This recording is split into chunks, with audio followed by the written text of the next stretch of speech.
학생과 함께 찬양 예배를 드릴게요. 우리 친구들 첫 번째로 할 찬양은 천국은 마치라는 찬양 해볼게요. 우리 다 같이 일어나서 신나게 찬양해봐요.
우리 두 번째는 호산나 찬양해라는 신나는 찬양 또 한번 해볼 거예요. 다 같이 또 한번 신나게 율동해봐요.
친구들 우리 마지막으로 기도 찬양 해볼 건데 우리 마음속으로 가사 하나하나 생각하며 해볼게요.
사랑이 많으신 하나님, 항상 감사합니다.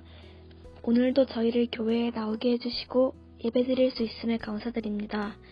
이번 가정의 달인 5월도 거의 끝나갑니다. 이번 달도 잘 지낼 수 있게 해주셔서 감사하고 앞으로도 저희를 더 보살펴주세요. 이제 코로나가 점점 끝나가는 분위기입니다. 저희 친구들과 선생님이 다시 교회에 나오게 해주세요. 저희 유년부와 초등부 친구들이 항상 기도하고 하나님의 말씀대로 살아가는 어린이가 되게 해주세요. 항상 감사드리며 예수님의 이름으로 기도드립니다. 아멘.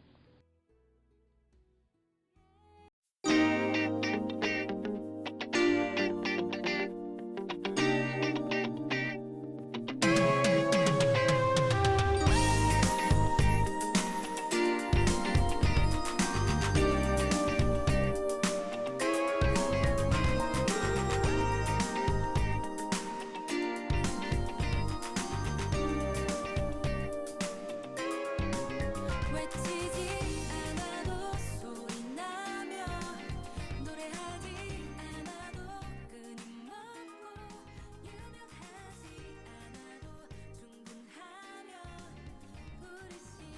아이 사무엘이 점점 자라매 여호와와 사람들에게 은총을 더욱 받더라.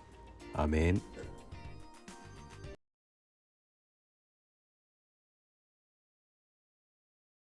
우리 친구들 안녕하세요. 지난 한 주간도 말씀대로 열심히 살다 왔나요? 우리 지난주 말씀 생각해보면 말씀을 가까이 하고 기도하는 시간을 가지자고 했는데 전도사님도 솔직히 이 시간을 보내는 게 정말 쉽지 않았어요.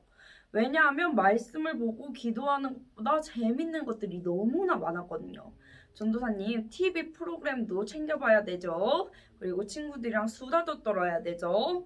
SNS에 올라오는 동영상이나 사진도 봐야 되죠. 그리고 유튜브 내가 원하는 그 영상들, 재밌는 영상들이 나한테 맞춰서 올라오니까 그것들을 다 챙겨보다 보니까 정말 그 시간을 가지기가 쉽지 않았어요.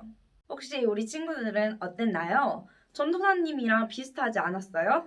우리가 하나님께 가까이 나아가는 것을 방해하는 수많은 요소들이 있어요. 그래서 말씀을 읽고 기도해야 된다는 사실조차 기억이 나지 않을 수 충분히 있어요. 그리스도인이라면 당연히 하나님의 말씀을 읽고 하나님의 생각, 그 마음을 알아가야 해요. 그리고 친구들과 가족들을 위해서 어떻게 해야 되죠? 하나님께 기도하는 일도 멈추면 안 되겠죠? 시간이 흐르면 흐를수록 세상은 점점 하나님을 멀리하고 있어요. 이러한 세상과 구별된 우리 거룩한 믿음의 만수교회 유초동부 친구들은 어떻게 살아가야 할까요? 우리 오늘 말씀을 통해서 우리가 살아가야 할 올바른 모습에 대해서 알아보도록 해요. 지난주 우리는 하나님께서 한나의 간절한 기도를 들으시고 그녀에게 사무엘이라는 아들을 주셨다는 말씀을 외웠어요. 한나는 하나님께서 말씀드리고 기도한 대로 그의 아들 사무엘을 나실인으로 하나님께 온전히 드렸어요. 사무엘은 아주 어려서부터 하나님의 전에서 엘리 제사장 그리고 엘리 제사장의 아들들과 함께 지냈어요. 어렸을 때부터 하나님의 전에서 살아가면 누구보다 거룩한 삶을 살았을 것 같지만 꼭 그렇지만도 않았대요. 여기서 하나님의 전은 지금의 우리의 교회 정도라고 생각해주면 될 것 같아요. 그러나 하나님을 위해서 구별된 엄청 거룩한 곳이라고 꼭 기억해 주세요. 오늘 말씀에는 하나님 앞에서 온전히 살지 못한 사람들 그리고 온전히 하나님 앞에 산 사람들 이렇게 등장해요. 이 인물들이 어떤 인물들인지 함께 영상을 통해 알아보도록 할게요.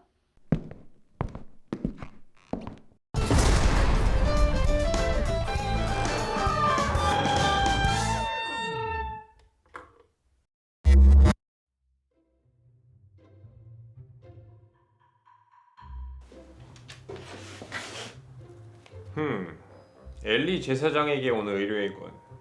무슨 일이지? 사람들 사이에서 성막과 관련해 이상한 소문이 돌고 있다. 성막을 어지럽히는 이상한 소문의 제공자가 누구인지 파헤쳐달라는 의뢰문이군. 그럼 성막으로 가볼까?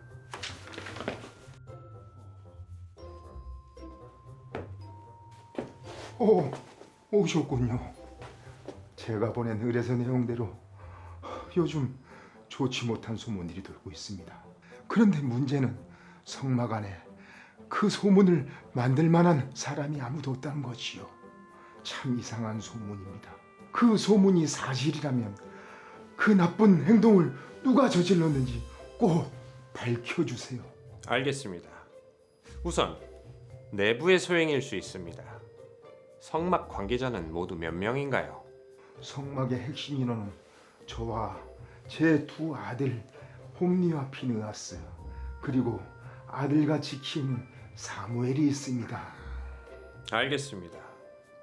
그럼 제가 이상한 소문의 진실을 한번 밝혀보도록 하겠습니다. 그럼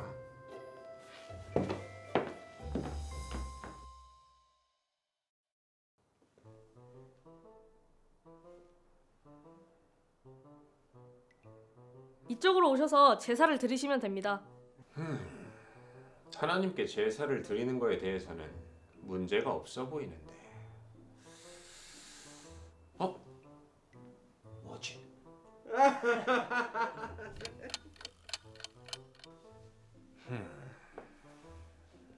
이 소문 또한 사실이었군. 좋아. 소문의 모든 내막이 밝혀졌어. 엘리 제사장님, 의뢰해주신 모든 진실을 밝혀냈습니다. 오, 그게 사실입니까? 하나님의 재물을 탐하는 소문, 회막의 여인들과 부적절한 관계를 가지는 소문, 모두 진실로 밝혀졌습니다. 도대체 그 나쁜 행동을 누가 한단 말입니까? 범인은 바로 이 안에 있습니다. 범인은 제사장님의 두 아들인 홈니와 비느하스입니다. 뭐지? 아, 삶은 고기는 이제 굴린단 말이야. 어차피 우리에게 돌아올 재물이니 제단에 올라가기 전에 지금 우리에게 주시오. 하나님께 예배하기 위해 드리는 예물인데 예배를 드리기도 전에 가져가겠다며. 그러니까 말하지 않았어. 예배 후에 우리 몫으로 오는 고기니까 어차피 우리한테 줄 거 미리 가져가야겠다는 거 아니야. 그래, 하나님께 바쳐질 재물이 실하고 기름지고 아주 맛있지. 그래서 주겠다는 거요, 안 주겠다는 거요? 안 주겠다면 힘으로 빼앗을 수밖에 없지. 걱정 마시오. 우리가 알아서 형씨 제사 드려줄 터이니 어서 돌아가시오.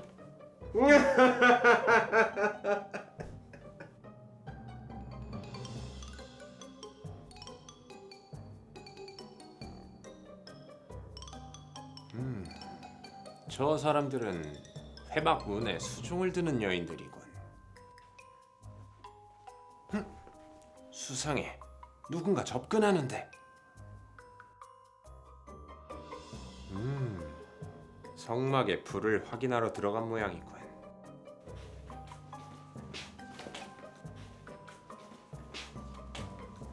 어이, 들키지 말고 잘 놀다 가라고. 너나 잘해. 오늘은 뭐하고 놀까?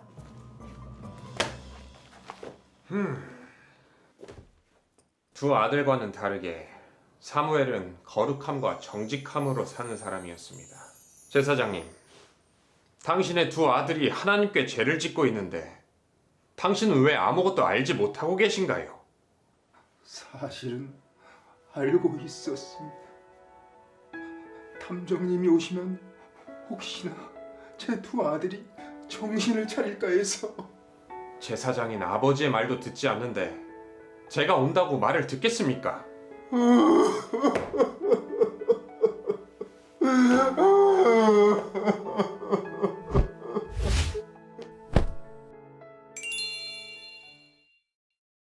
우리 친구들 영상 잘 보고 왔나요? 영상에서 본 것 같이 하나님의 그 성막 안에 하나님께서 싫어하는 죄들이 있었어요. 하나님의 성막에는 엘리 제사장과 그의 두 아들이 누구였죠? 홈니와 비느하스가 있었죠. 그리고 한나가 하나님께 드렸던 그 아들 사무엘이 함께 지냈어요. 그런데 하나님의 성막 안에서 지내는 그 사람들이 모두 다 거룩하게 살지는 않았죠. 탐정에게 사건을 의뢰한 그 사람이 누구였죠? 맞아요. 바로 엘리 제사장이었어요. 우리 친구들 의뢰한 내용 뭐였는지 기억나요? 성막 안에서 나쁜 행실로 사는 사람이 누구인지, 그 소문의 근거지가 어디인지 찾아내달라고 그렇게 부탁하는 내용이었죠.